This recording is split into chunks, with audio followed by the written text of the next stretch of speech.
You ask Tiger to solve. This deals with linear equations with one unknown. The final result is x equals -6. Let's solve it step by step. Group all x terms on the left side of the equation. Add 6x to both sides. Group like terms. Simplify the arithmetic. Group like terms. Simplify the arithmetic.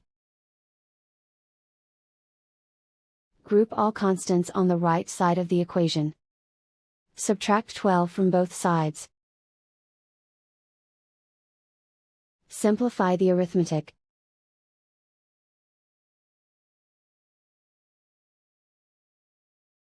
Isolate the x.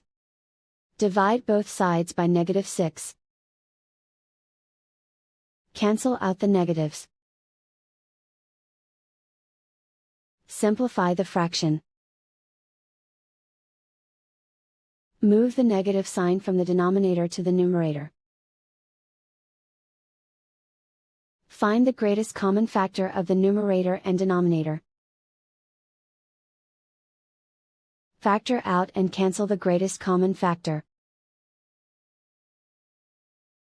And so the final result is x equals -6.